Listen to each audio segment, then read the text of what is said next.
ऋष, कैसे हो? बहुत दिनों बाद दिखे। ये चेहरे पर 12 क्यों बजा रखे हैं? क्या बताऊं, लोभ में आकर शेयर मार्केट में पैसे लगा दिए, सब डूब गए।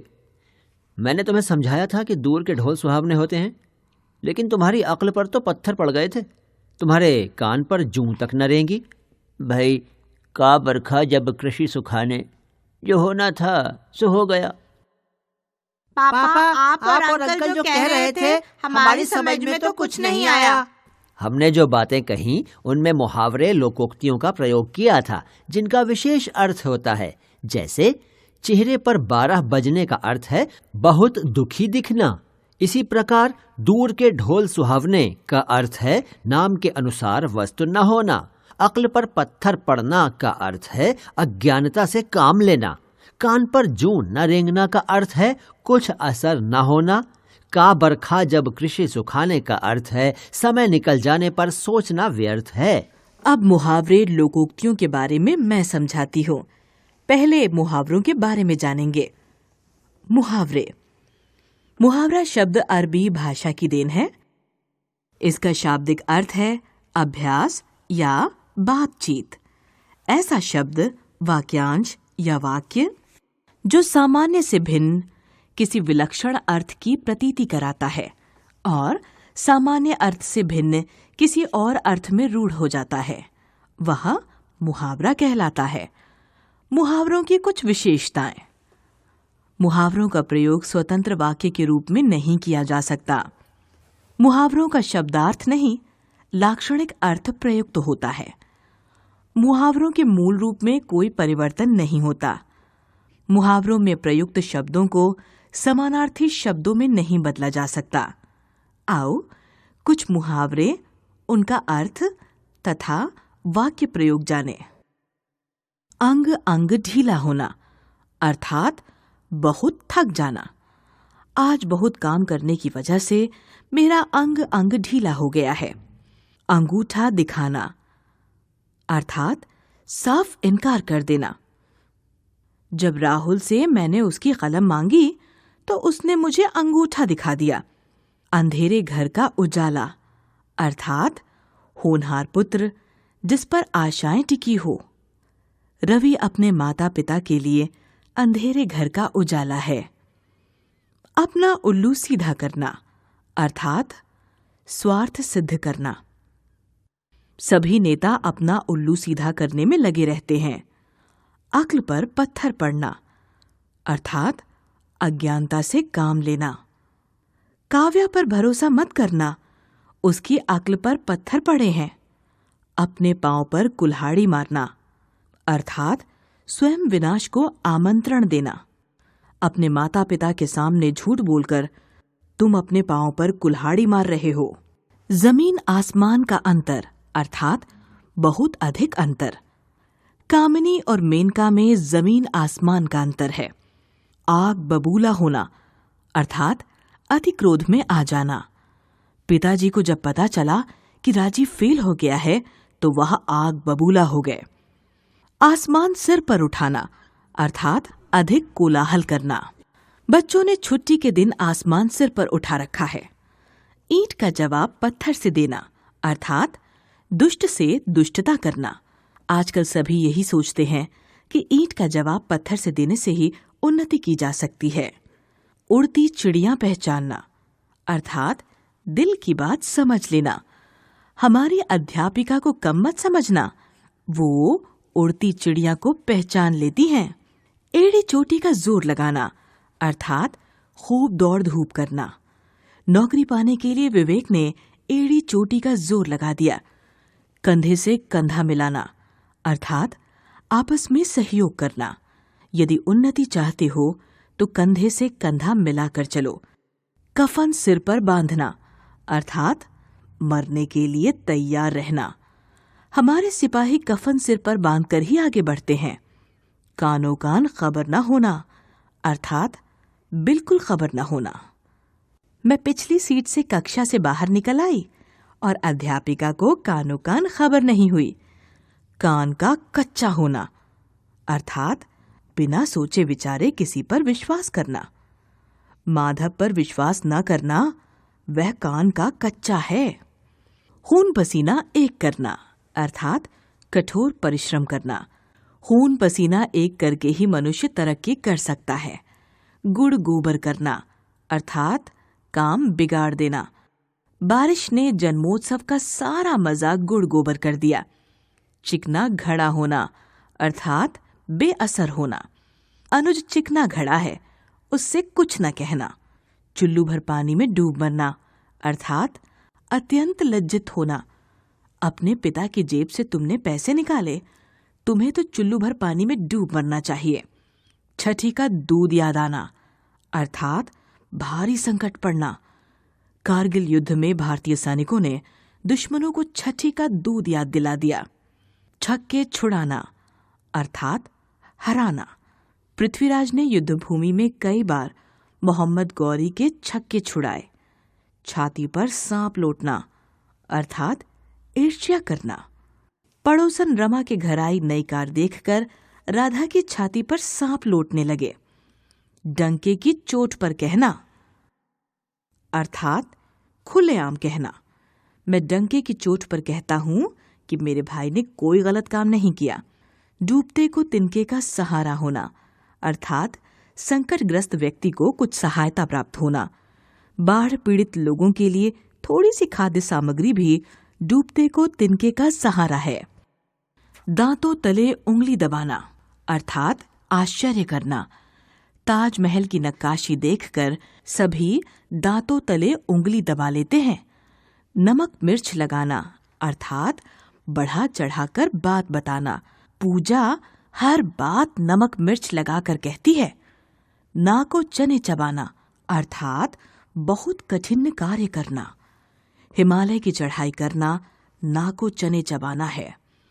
पांचों उंगलियां घी में होना अर्थात अधिक लाभ होना।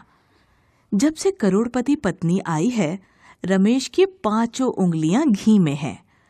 बहती गंगा में हाथ धोना अर्थात अवसर का लाभ उठाना। हर नेता आजकल बहती गंगा में हाथ धोने में लगा है। लोकोक्तियां। लोकोक्ति शब्द लोक तथा उक्ति से मिलकर बना है। लोक में प्रचलित उक्ति ही लोकोक्ति कहलाती है। किसी समाज ने लंबे अनुभव से जो कुछ सीखा उसे एक वाक्य में बांध दिया, उसे ही लोकोक्ति का नाम दिया गया। लोक अनुभव से निर्मित तथा लोक में प्रचलित उक्ति को लोकोक्ति कहते हैं। वास्तव में अपने कथन की पुष्टि, संक्षिप्तता, भावमयता और उपदेश देने आदि के लिए भाषा में लोकोक्तियों का प्रयोग किया जाता है। लोकोक्ति की कुछ विशेषताएं। लोकोक्ति प्रायः पूर्ण वाक्य का उपवाक्य होती है। इनका कभी सामान्य अर्थ और कभी सांकेतिक अर्थ ग्रहण किया जाता है। इनका अपना स्वतंत्र अस्तित्व होता है। ये अपने अर्थ के लिए वाक्य पर आश्रित नहीं होती हैं। वाक्यों में इनका प्रयोग ज्यों का त्यों होता है। किसी तरह का कोई परिवर्तन नहीं होता। इनमें क्रिया का होना या न होना आवश्यक नहीं है। आइए कुछ लोकोक्तियां, उनका अर्थ तथा वाक्य प्रयोग जानें। अंधों में काना राजा अर्थात अयोग्य व्यक्तियों में कम योग्य व्यक्ति का श्रेष्ठ बनना। गांव में केवल रहीम ही 12वीं पढ़ा लिखा है, सभी उसका सम्मान कर रहे हैं। सच है, अंधों में काना राजा। अकेला चना भाड़ नहीं फोड़ सकता अर्थात कोई भी बड़ा काम अकेले व्यक्ति से नहीं हो सकता। तुम अपने पर ज्यादा घमंड मत करो, अकेला चना भाड़ नहीं फोड़ सकता। अब पछताए होत क्या जब चिड़ियां चुग गईं खेत अर्थात समय बीत जाने पर पछतावे से कोई लाभ नहीं। परीक्षा का परिणाम देखकर रोने से क्या फायदा, पहले तो ढंग से पढ़ाई नहीं की, अब पछताए होत क्या जब चिड़ियां चुग गईं खेत। आप भला तो जग भला अर्थात यदि हम अच्छे हैं तो सब हमारे साथ अच्छा व्यवहार करेंगे। तुम्हें डरने की क्या जरूरत, तुमने तो सबके साथ अच्छा ही व्यवहार किया है। फिर ये बात भी सच है कि आप भला तो जग भला। उल्टा चोर कोतवाल को डांटे अर्थात गलती अपनी और धमकाना दूसरों को। रमेश की आदत बहुत बुरी है, अपनी गलती मानता नहीं और लड़ने लग जाता है। ये तो वही बात हुई, उल्टा चोर कोतवाल को डांटे। ऊंची दुकान फीके पकवान। बड़ी प्रसिद्धि वाले प्रायः ओछा आचरण करते हैं। लाला करोड़ी मल के यहाँ से चंदा मिल जाएगा यह सोचकर चले मत जाना, वहाँ तो ऊंची दुकान फीके पकवान वाली बात है। ऊंट के मुंह में जीरा अर्थात जरूरत से बहुत कम। आप दिनेश को 5,000 में नौकरी देने की सोच रहे हो, लेकिन यह वेतन तो ऊंट के मुंह में जीरे के समान है।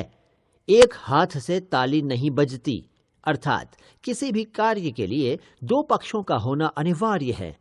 लड़ाई सिर्फ मैंने नहीं की थी, वरुण ने मुझे उकसाया था। अरे एक हाथ से ताली नहीं बजती। एक अनार 100 बीमार, अर्थात वस्तु थोड़ी और चाहने वाले अधिक। आप सोच रहे हो 500 रुपए में 10 लोगों को खाना खिला दोगे, किसी के पल्ले कुछ नहीं पड़ेगा। ये तो वही बात होगी, एक अनार 100 बीमार। एक तो करेला ऊपर से नीम चढ़ा, अर्थात स्वाभाविक दोष में अन्य दोष। रवि घमंडी होने के साथ साथ बदमिजाज भी है। एक तो करेला ऊपर से नीम चढ़ा। का वर्षा जब कृषि सुखाने अर्थात समय निकल जाने पर प्रयत्न करना व्यर्थ है। परिणाम देखकर रोने से क्या फायदा, पहले मेहनत क्यों नहीं की। का वर्षा जब कृषि सुखाने। काला अक्षर भैंस बराबर, अर्थात अशिक्षित या निरक्षर। रामदीन को पढ़ने के लिए कह रहे हो, अरे उसके लिए तो काला अक्षर भैंस बराबर है। खोदा पहाड़ निकली चूहिया, अर्थात अधिक परिश्रम कम लाभ। मैंने सोचा था नए व्यवसाय में अच्छा लाभ हो जाएगा, लेकिन खोदा पहाड़ निकली चूहिया। घर का भेदी लंका ढाए, अर्थात घर का भेद बताने वाला ही सबसे बड़ा शत्रु होता है। अपने पुराने नौकर पर भी विश्वास न करना, क्योंकि घर का भेदी लंका ढाए। जिसकी लाठी उसकी भैंस, अर्थात बलवान सब कुछ कर सकता है। समय बदल रहा है, अब जिसकी लाठी उसकी भैंस वाली बात सही नहीं हो सकती। जो गरजते हैं वो बरसते नहीं, अर्थात जो बात अधिक करता है वह कार्य नहीं करता। कल्पना से घबराने की जरूरत नहीं, वो तो यूं ही चिल्लाती रहती है। तुम तो जानते हो कि जो गरजते हैं वो बरसते नहीं। तेते पांव पसारिए जेती लांबी सौर, अर्थात आय के अनुसार व्यय करना चाहिए। मैं देख रहा हूं कि आजकल तुम कुछ ज्यादा ही पैसे उड़ा रहे हो। भैया तेते पांव पसारिए जेती लांबी सौर। मुंह में राम बगल में छुरी, अर्थात बाहर से अच्छा दिल का काला। मोहन का कोई क्या विश्वास करे, उसका हाल तो सभी जानते हैं। मुंह में राम बगल में छुरी। सांच को आंच नहीं, अर्थात सच्चे को किसका डर। तुम जानते हो कि तुमने कुछ गलत नहीं किया तो क्यों डरते हो। सांच को आंच नहीं होती, ये बात ध्यान रखना।